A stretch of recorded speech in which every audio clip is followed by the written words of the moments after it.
So today's my last day to work on the car, and I'm hopefully leaving today. I have not even driven the car yet, but this is the last of the stuff to do. Got to get the door panels on, get the rocker moldings on, and after that I think I'll just be driving the car. So let's get at it. Got to clean up my bench here this morning a little bit. In the meantime, I'm looking at the rocker moldings here. They're not too bad. You can see where the rock chips have beat the paint out of the grooves, and it's got some dents and stuff in here. So I guess maybe I'll do a little refurbish. I was just going to put these on the car, but you know, they're a little beat up here in the front. Maybe somebody can tell me how road tar gets on the inside of this molding, even though it's held tight against the body. On the driver's side, even more road tar. It's in a little better shape in terms of dents and stuff, but not in terms of road tar and rock impacts. You can see where every rock for 300,000 miles has peppered the bottom of this molding. I mean, look at that. Just, it's like it's been sandblasted. But, you know, I'll clean them up and put them back on because nobody's going to notice. The only part that anybody ever sees is this top part, and it looks really good. And the way I look at it is, I know a lot of guys don't like to put these on, but all of this rock damage and stuff is just stuff that didn't get on the paint. I think that's a really good outcome. So yes, I'll be putting them back on. I'm just using a little carb spray because I'm going to repaint them anyway. And I'm just trying to get all of the gunk, tar and road grime off of this. Yeah, just basic cleanup here. That the carb spray is working really well.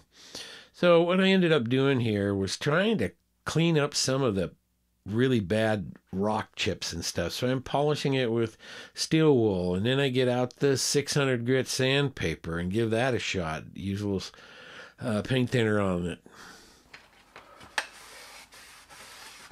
See, that's not bad. Now we'll use the 4-aught to give it a little bit more of a shine.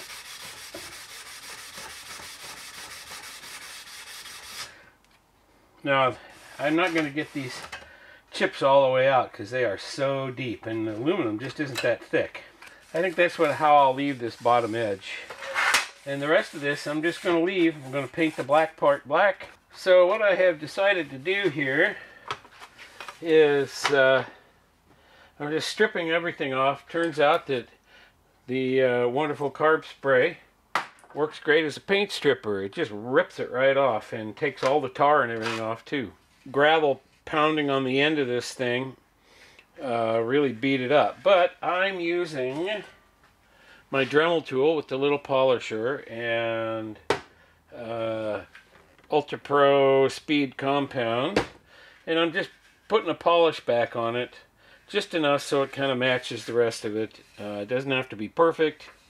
I'm masking off the parts that aren't going to get painted, and I'll paint the grooves. And it did occur to me that if I had 1/4 inch and 3/16 just vinyl pinstriping tape, that it would fit right in there, and I could just stretch out the pinstriping tape and stick it down, and it would take care of these stripes. Probably last longer than the paint does. I just finished this one. Paint is still very green, but I just peeled the tape, and you can see it looks pretty good. You know, the black is black, and I'm just painting it with my good old standard Rust-Oleum satin black. Yes, I'm continuing the stripes over the end as I am supposed to. So it looks factory original. So for masking, I'll just make a quick demonstration here. I was trying to painstakingly mask along these lines what a pain in the butt. Creasing it with my fingernail to get it all the way down into the groove, just like that. So I've creased it on there all the way in this whole length, and then I pull it tight over the end so that the part that I want to have masked has type tape on it. And then I take my X-Acto knife and I cut along the crease exactly where the factory painted. Just like that. And then we come up here, set her down, and I just run along like this.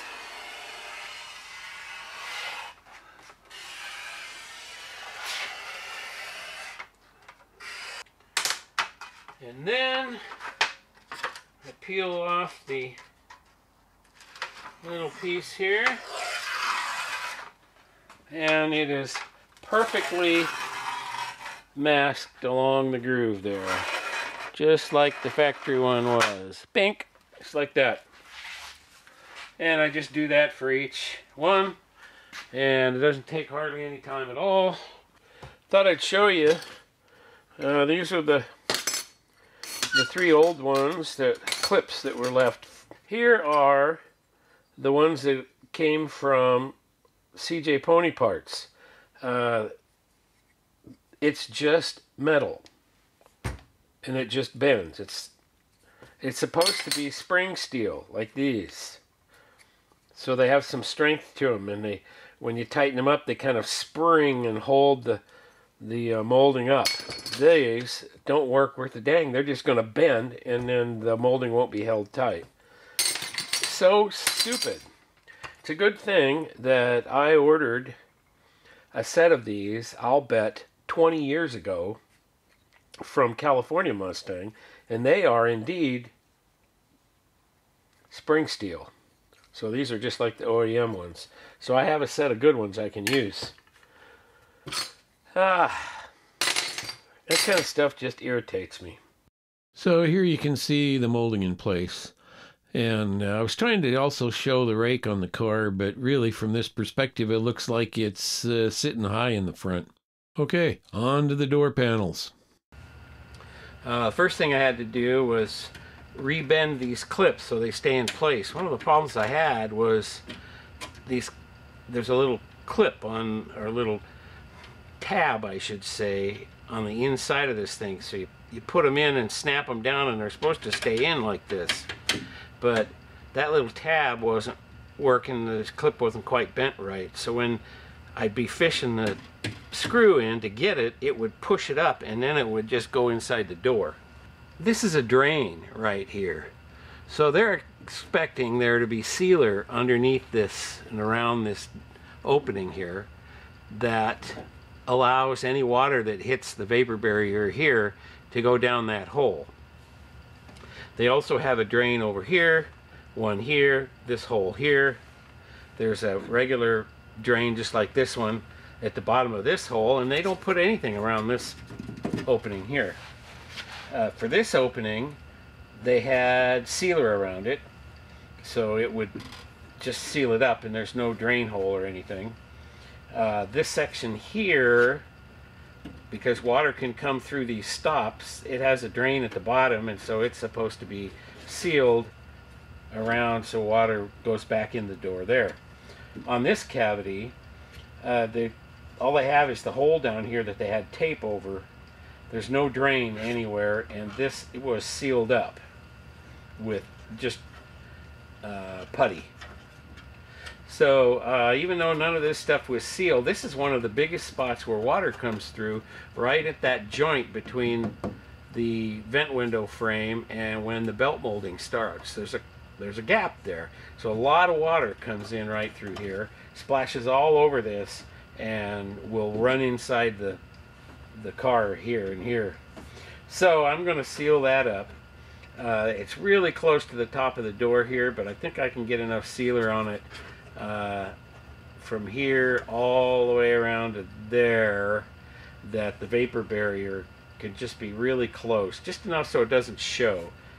this hole here goes all the way up to the top, so I'm just going to put tape over that and over this, and then I'll run the seal around it, so if any water gets down in here, it's going to have to well, there's no drain for it to go to, so it needs to be, these need to be sealed up 100%.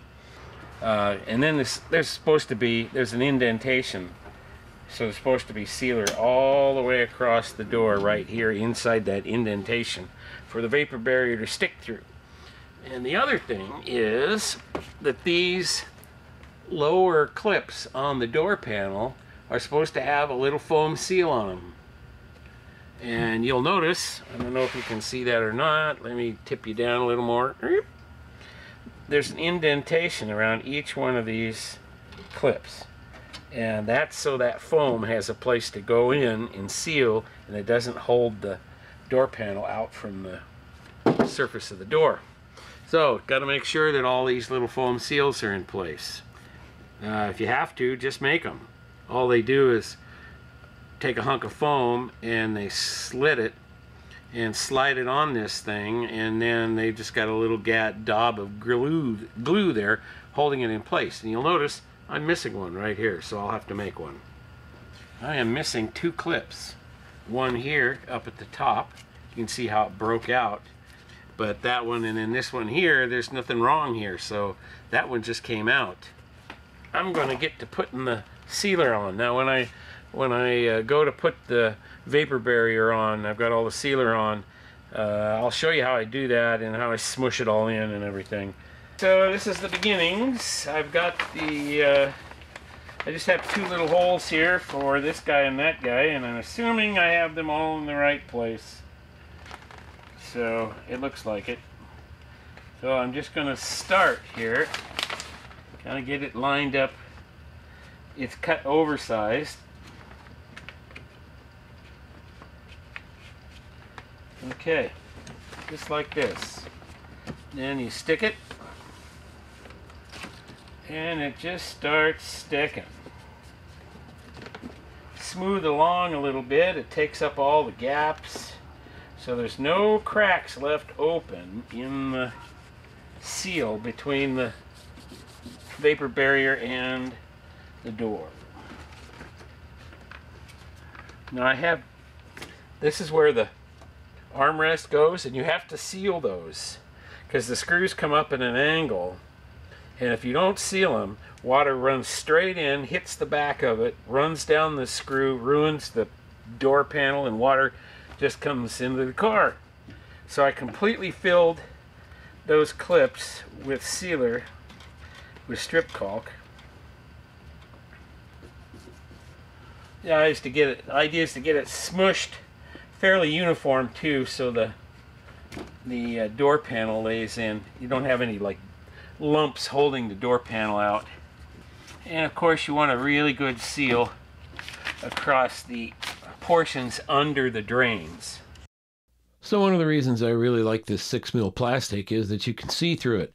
Unlike the factory vapor barriers, this one you can see whether you've got a good integrity on the seal, so that you know no water is going to escape those cavities of the door. You can see how bad the originals are. They're pretty bad. So hence why I'm replacing them. Every time I do this kind of working on the doors, I never feel like you guys get a decent look at it because it's just so cramped. And it's tough to keep you guys in the loop. But I'm ready to cut it, so let's do that. And of course, the trick here is to cut the plastic without scratching your paint, because there's no point in creating points of rust.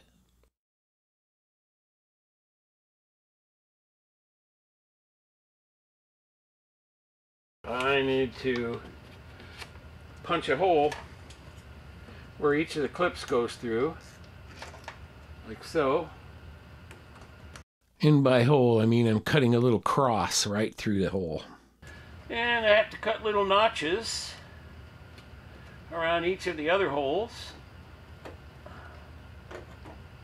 because that little piece of foam has to be able to seal against the door.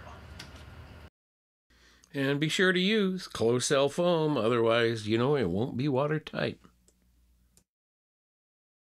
So now, all I have to do is transfer the clips over to the new door panel. So I'll do that and get right back to you.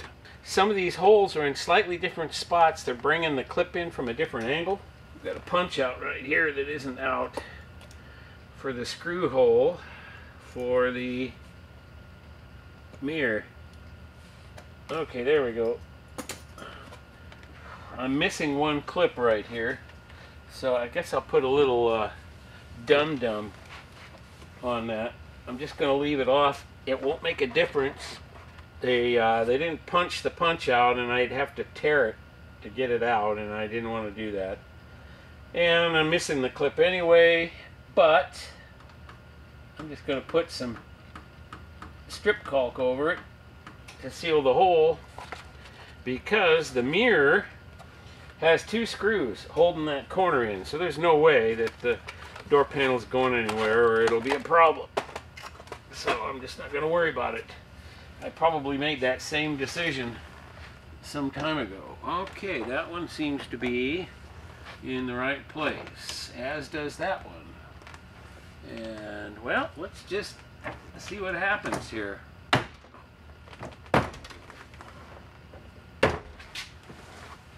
That one's, yep, they seem to be lining up.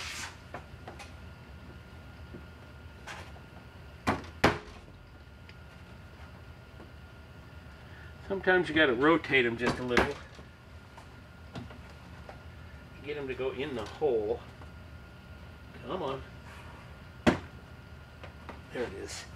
And then this one here. Come on. Alright, I got to get the flashlight and go in from underneath. Line up those bottom ones. So, let's see. I got to get the mirror cables through.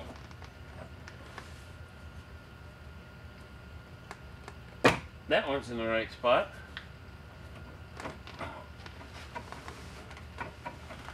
Is that one also? Well, these don't seem to be in the right spot. Okay, what's with the bottom ones not fitting? Let's see where we are. How far off are we? That one's lined up. That one's lined up. This one's off by a little bit here. Let's see if I can rotate it. Let's see, it needs to come over that way just a little bit. Okay, it didn't get all the way in. The clip didn't get all the way in the slot. Okay, let's see if that lines up. Yep, it does. That one does. That one does. That one does. And, okay, that one does too now. So,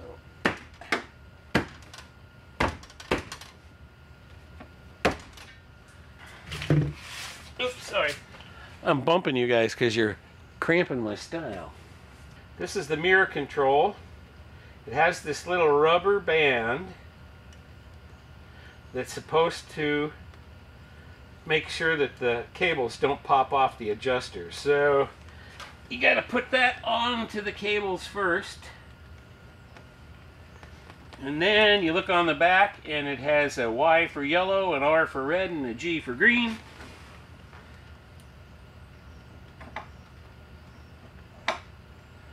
So at this point I'm going to have to roll the window down, I think. Okay, that's yellow.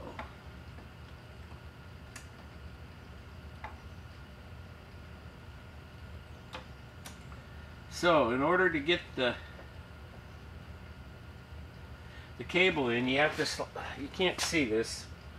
Oh jeez, there's just not enough room for all of this. Let me get you guys over here and aim you down here. Let's see if you can see that.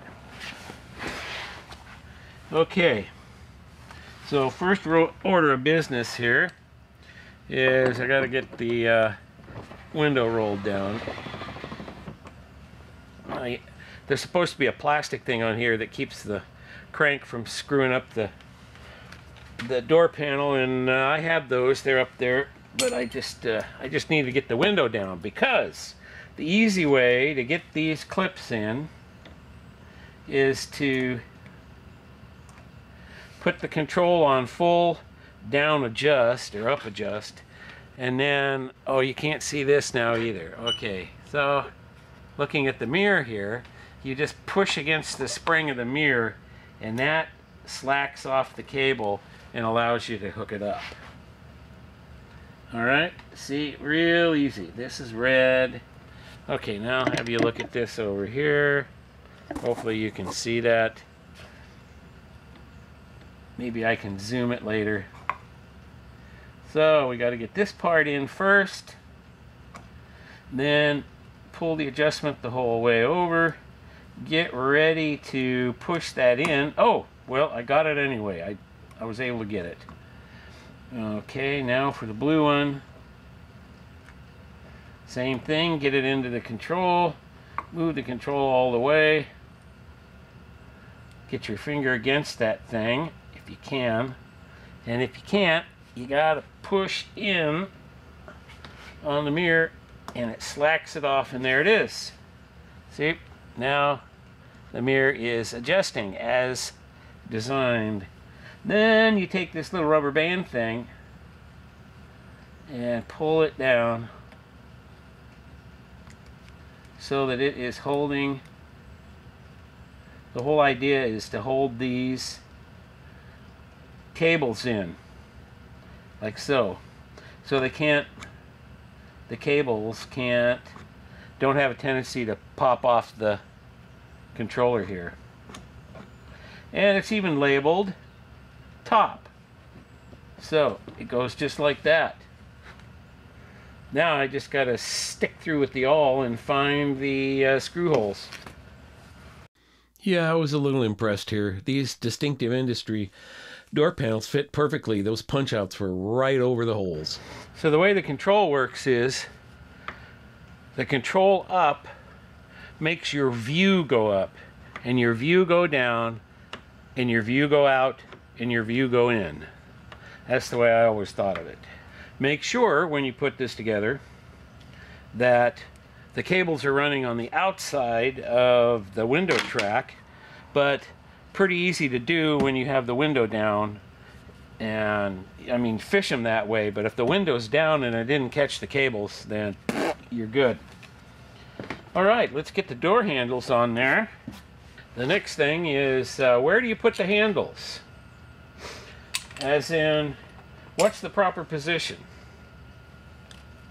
I'm using the shims or protectors or whatever you want to call these things off of the passenger side, because I've almost worn the driver's side ones out. So I'll put them over on the passenger side. Where to put it? You know, up like this, down like this. Personally, I like exactly like that. Now, why would I have a preference? Well, the only rule I use is dependent on how tall you are, how long your legs are. As in, where can I put the handles where they're out of my way when I'm driving? They're convenient when I use them, but having it down this way and having your leg lay against it is not cool. So I tend to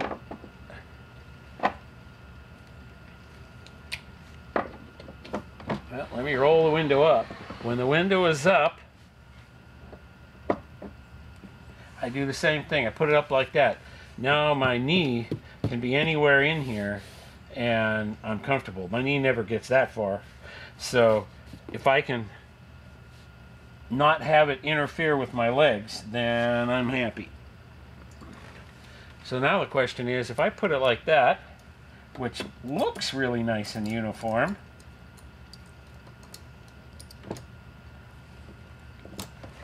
and now I roll the window down, see, it's